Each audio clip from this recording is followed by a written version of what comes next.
How do you get geared up for another season after the one you just had? It's a feeling that's undescribable, to be able to win a championship and to be able to go in the locker room and celebrate with your teammates and everyone that puts so much into the effort to do it. And that's part of my motivation, to get that feeling back. So how do you stay motivated? And you do, both off the court and on the court. Well, I'm in a position where I can be the best I can be each and every night. I have an organization, I have a team, I have great coaches around me that can put ourselves in a position to be the best each and every year. And then personally, I hold myself up to a standard higher than anyone. So that keeps me going as well. When did you know, I'm going to play in the NBA? No, I'm not dreaming about it. It's going to happen. I would say I really started to open my eyes when I was in 8th grade. We played in a tournament in Orlando. It was a national tournament. And we were kids from Northeast Ohio, from Akron. And we got all the way to the championship. We lost in the championship by 1 point. But we made a statement in that tournament that no one thought we could do. And I was like, okay, I got a little something going here. Maybe my dream can become a reality. Let's just stay focused. But talk about how it helped you, not just as a world-class basketball player, but being an athlete, how it helped you be the person that you are today. It helped me tremendously. Being an athlete and being around basketball helped mold me to who I am today. The friendships and the brotherhood that it created, the love to, I think when you play sports and you're committed to something, the commitment, the responsibility of showing up to practice on time, to being there for your teammates, to listening to your coaches, it's a responsibility that you have when you're playing with a group that you have to hold your end of the bargain, and it shaped me to who I am today. Who were your role models? Because when we're up there in the classroom and the kids, their eyes get really big and they look up to you for various reasons. Who did you look up to? Well, my mother was definitely number one on my list. She's everything to me. No matter what I was going through, she always kind of kept the outside away from me. And I have no idea how she did it. It was amazing. She was 16 when she was pregnant with me. She was a sophomore in high school. So, as a kid, you don't understand it. When you grow up and become a man or a woman, you have your own family, you look back on it and say, wow. And you do have your own family now. You want your kids to play? Be involved in sports? They are now, and it was a choice of theirs on their own. And obviously they come watch their dad play. They love sports, but I'm gonna be there as a father to support them.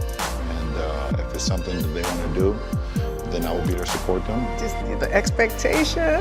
Be a little high. It'll be a little high. It'll be a little high. A little bit.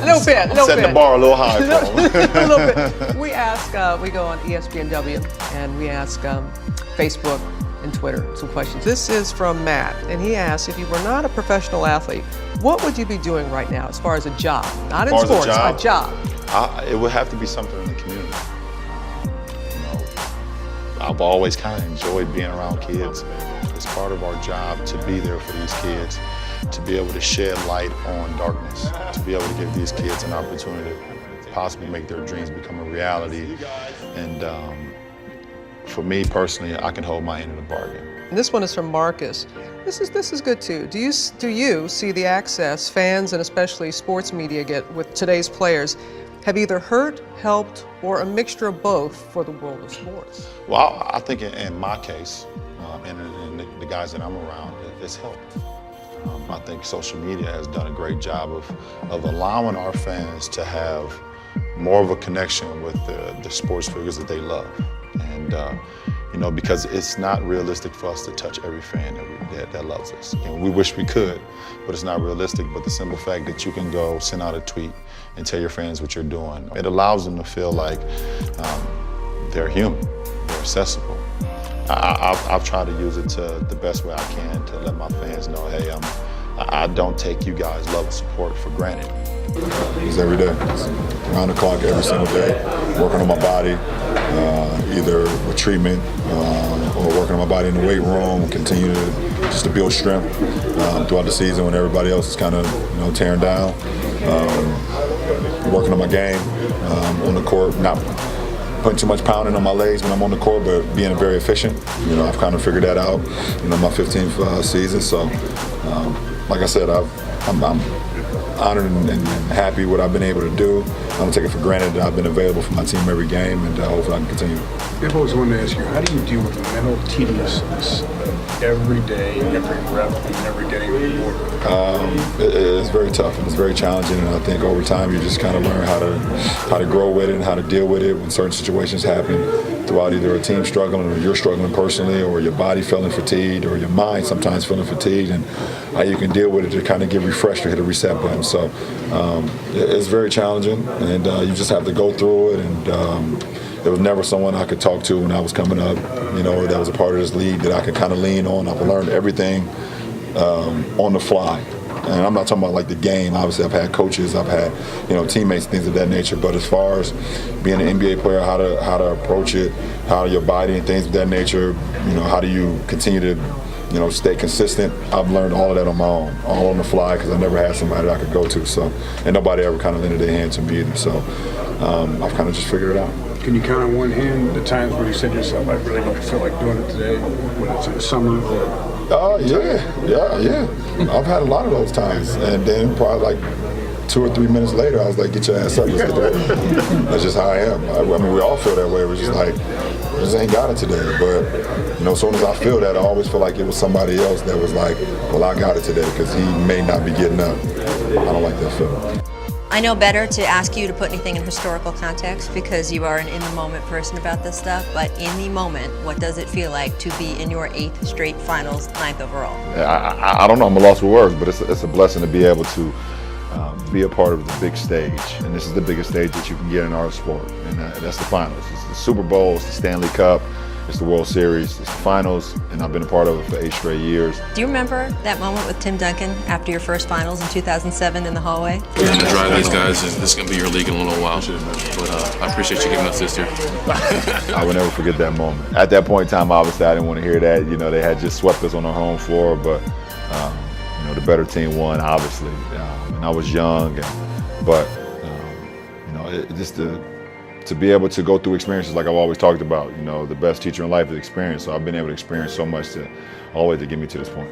Plus, I mean, that vest you were wearing, we might have to. Yeah. Back fashion was definitely not a huge thing in my repertoire back then. You did have to play 2 Game 7s to get here, including one on the road. So the odds weren't with you that you would necessarily be here. Did you let yourself think at any point, I'm not going to make it? Well, the odds have not been with us all season.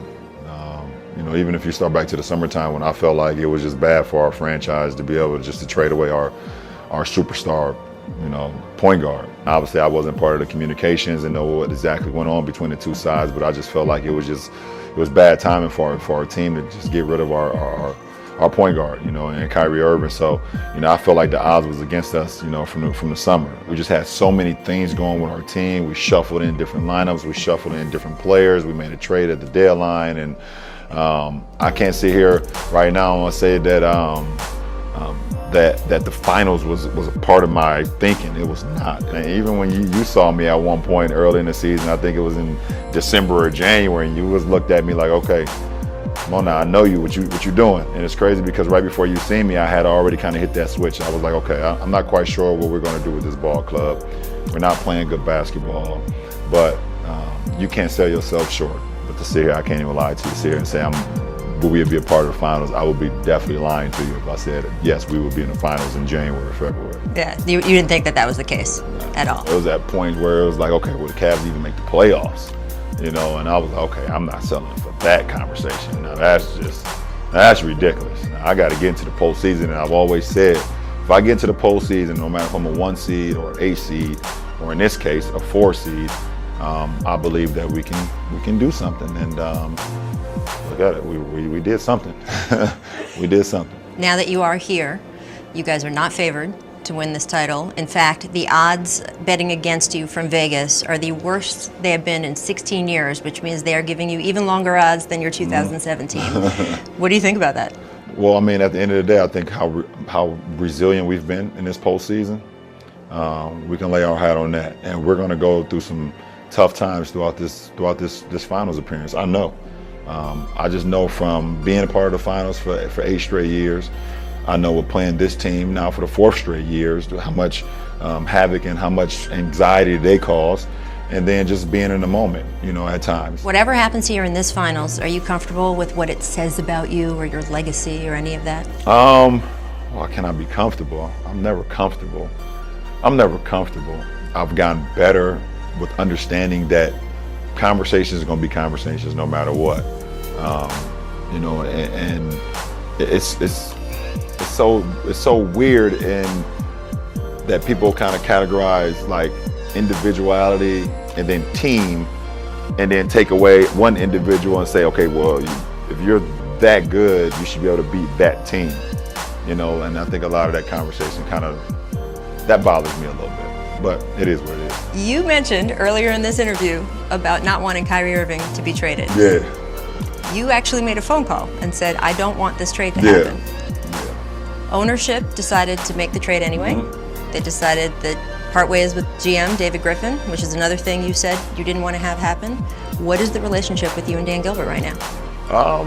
Well, I mean, our relationship has always been a working relationship. For me personally, I've always tried to do, you know, since I come back to this franchise, I try to put this franchise at a level that is always seen in a positive light. When you see the Cavs logo, I want you to think as a very prestiged and, you know, great organization. So, you know, it's not about, you know, me and Dan. You know, we have a great working relationship. You know, I think it's worked out for us both in these 4 years so far since I've been back. How much is ownership going to play a part in your free agency decision? I mean, we're going to see. We'll see.